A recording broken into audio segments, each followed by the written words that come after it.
Welcome to a new special series called The Bathroom Break.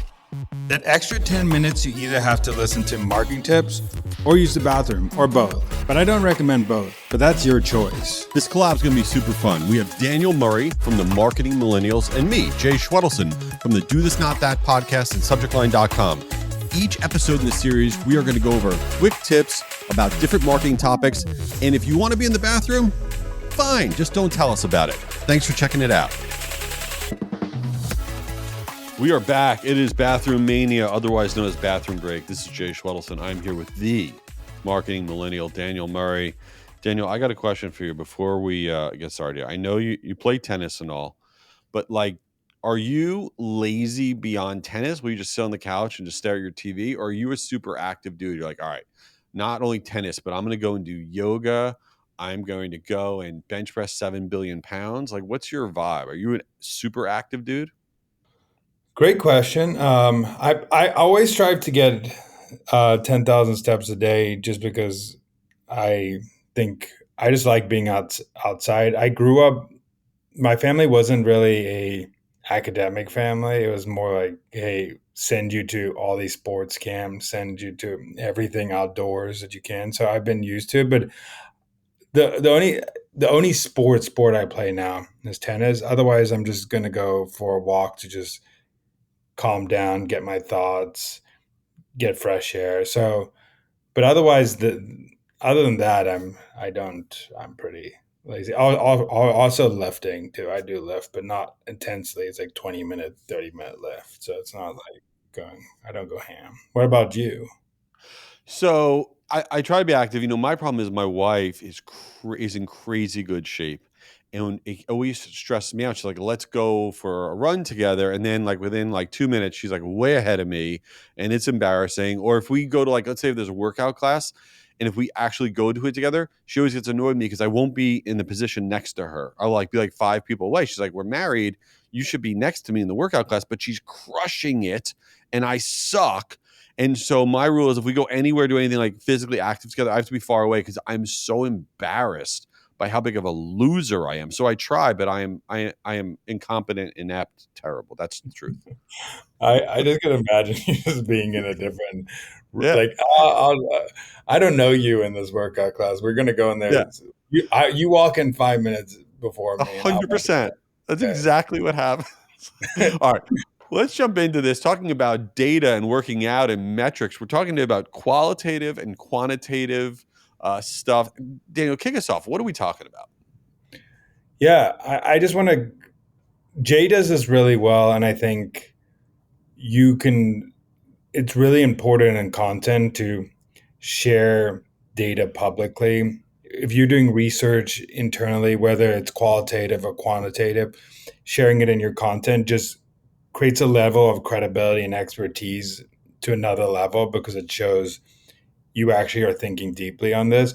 But we were talking about this before the episode, and Jay does something cool. He used to put out huge reports on just all these stats that you should do for email marketing and how to improve. But now he doesn't do that anymore. So he has a different strategy, and I wanted to get on the podcast for him to share what he does and why it works because it works really well. Yeah, so because of my agency, we do a lot of not just email campaigns, but marketing campaigns in general.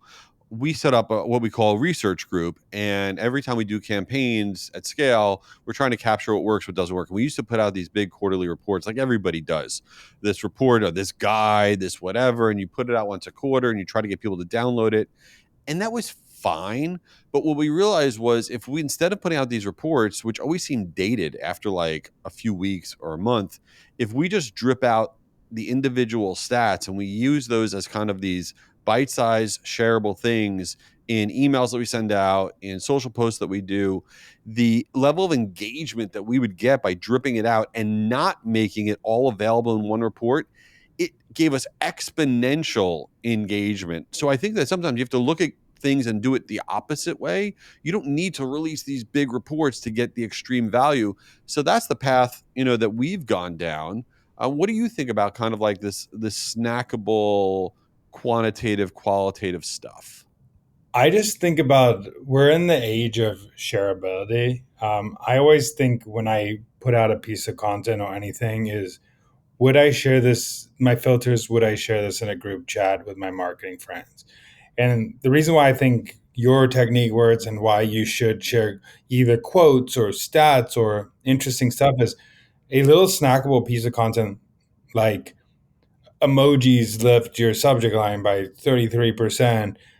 Someone's going to screenshot that and send it to a friend or send it in a Slack channel, and then your content is floating in in the dark social world. A big report, if you send it to someone, just think about it, ebooks in general. Like we used to be very gated content in marketing, but when someone downloads a report, probably 10% of those people actually read the report, and then they don't have time to take a snapshot out of that report to send it to someone. So you need to make it easier for people to share things. That's what I think. Like now with content, make it so simple that if someone send it to someone else, they can get the information in 2 to 3 seconds. And that's what I think about every piece of content I put out. Yeah, and also I think that you have to think about if you are putting out content that you want people to download. Okay, what are you actually calling that content, right? Because there's no content police out there. Like Daniel, when is the last time you downloaded an ebook and you actually read it?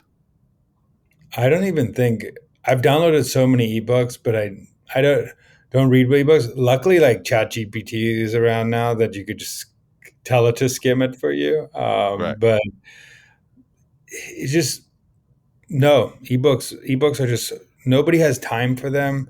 Uh, only the deep, like only those marketers who really need to get something out of it or like want to write an article on some stat you wrote are going to read it. Other than that, no marketer is taking the time to read a whole report these days. So let's talk about other type of metrics though. So when we talk about research and organizing things, so you put out a lot of social content. How closely are you all analyzing, these posts generated these views, these comments, these shares, or is that data not really that valuable to your organization? No, it's really bad. I like to look at what topics are getting the most amount of engagement. I do this with the podcast. I do this with social posts. I do this with emails. What content is getting like subject lines are getting the most open based on the content we're putting in that article. What posts are getting shared on Instagram, because Instagram, every platform has a different metric. On Instagram I'm looking at shares, on LinkedIn I'm looking at likes and comments, on a podcast I'm looking at downloads, but I'm looking at it for finding out the topics that hit for my audience, and then I'm creating more and more of that content. So if I see it works, I'm going to keep doubling down. And I also look at what flops, or could it is it because of the headline I did or the topic. So I'll retest things to see if it will work again. I mean, if it doesn't work after 2 to 3 times, I just say maybe that's not a content my audience likes, and it's okay to just put it on the shelf and never use it again. I just the whole goal with my creating content with me is finding getting closer to creating topics that people want to listen to and hear and read and consume. So I'm curious about something because I struggle with something. How much do you value your own opinion? What I mean by that is, let's say I have a meme. I think it's funny. Okay. I put it out there. People don't really dig it. Right. Then there's something else I'll put out there that I don't think is particularly good, but it crushes it. And I'm always like, I don't know if I want to put stuff out there that I don't actually like. That's hard for me. How much do you factor in what Daniel Murray thinks about a particular piece of content? I think it depends on the medium. Like what I mean by that is like on social, like the goal, and I've said this in multiple episodes, but the goal is to get attention for me. So I really just want to if someone's liking those pieces of content, that means the audience likes that content. I don't like people want people to stay on LinkedIn, like, or the platform. So It works. When it comes to newsletter, I'm a little more picky because that's like I brought them into my world. Now I want to show my deeper expertise. So what I write in the newsletter, I'm a little more picky of like this doesn't sound like what I'm do like me and authentically me. But when I put it on social, my goal is, hey, could I get as much attention as possible to bring people in my newsletter and podcast? So that's my filter, if that's helpful. But I also think people overthink of it. Like you're not the goal of marketing is not to put out your personal journal that you think is cool. Like your goal in marketing is to give people what they want, and that's the goal. And if you don't like what they want, then switch topic, like go into a different field or go into a different topic because the goal is to put out what they want, not what you want. Yeah, and it's really I think it's important. I always try to have the frame of mind that I am not my audience. I'm part of my audience. I'm part of who I'm marketing to. I'm one of many, but I am not the entire community, the entire audience. And you want to share something that is useful to everybody as much as that you can, even if it's not, something that is spot on for you specifically. And I think that people get too close to it sometimes. Um, all right. So before we wrap up, what what now? You're traveling again. You're on the mode of traveling again. Are you do you like traveling? Depends what it's for. But I'm the kind of person who get kind of antsy staying in one place for too long. So I need the quick trips or quick to get it out of me. Do you But drive do you drive a car around a lot? um, where I live right now, there's so many cool places close to me that yeah, we'll go for like 20-30 minute drive here or an hour drive here. But I I grew up with a mom who owned a travel company when I was in South Africa. So my like travel was like in my blood from day one. So it's like I can't shake it because I got that bug and it just never went away.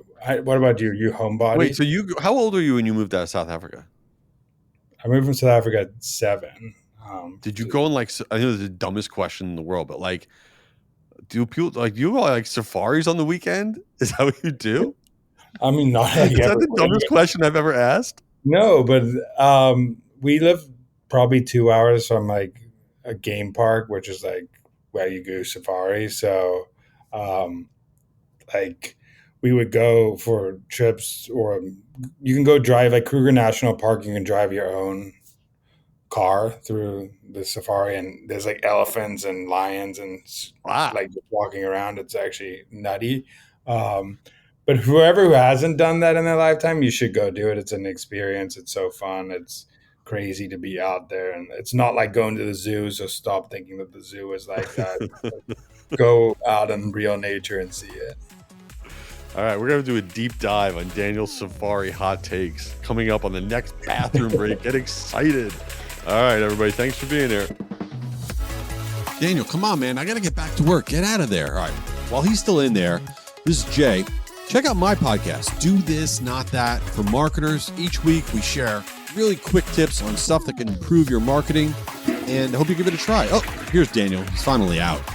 Back from my bathroom break. This is Daniel. Go follow the Marketing Millennials podcast, but also tune into this series. It's once a week, the bathroom break. We talk about marketing tips that we just spew out, and it could be anything from email, subject line, to any marketing tips in the world. We'll talk about it. Just give us a shout on LinkedIn and tell us what you want to hear.